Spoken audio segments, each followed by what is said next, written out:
Ma'am Sisi, ayang section ba horor ni? Ayang si section ba horor ni?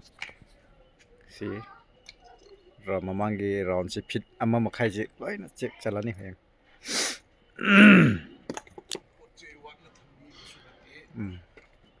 Akoi gi madon si yang ne. Step si ma mathan da chala ni. Mistri khara ler dai na jogali do ina pu tari na traga mistri oina mistri oina pu tare aina mangonda langba mana amuka aingonda pigidobneba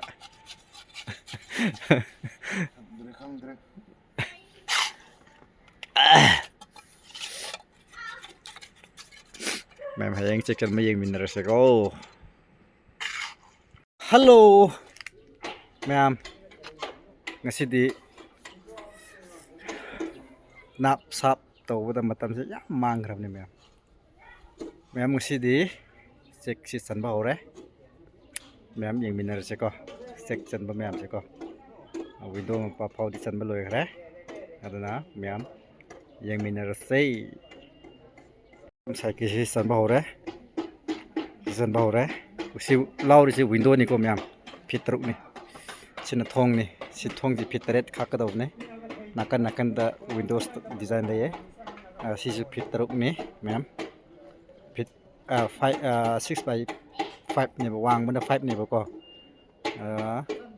pak pana truk ma'am se isan ma lore ma'am pillar phajada gi si khitang di ho ban ben thok si lere ma'am aduga pointing sina pointing is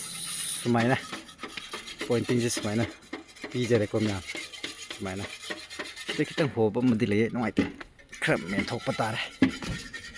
se kho ho ba madi le re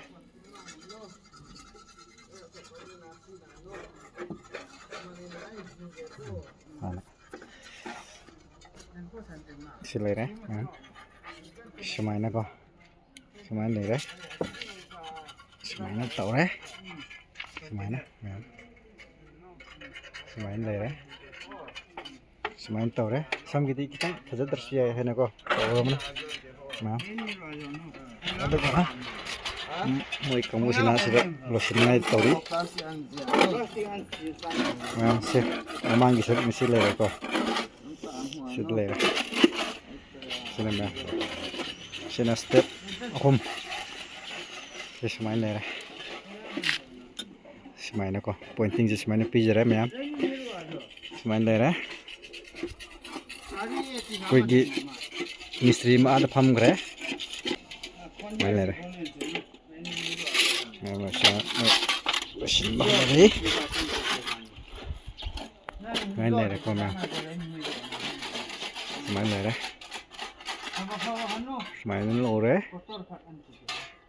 mai le re ma'am lore ngisi di pothare ngisi di pothare lore ma'am ngisi di video se matang sida besidar ge ma'am ko hayeng ge muka yeng minar se hayeng ge maina round talaga sagai saga domne ma'am okay bye bye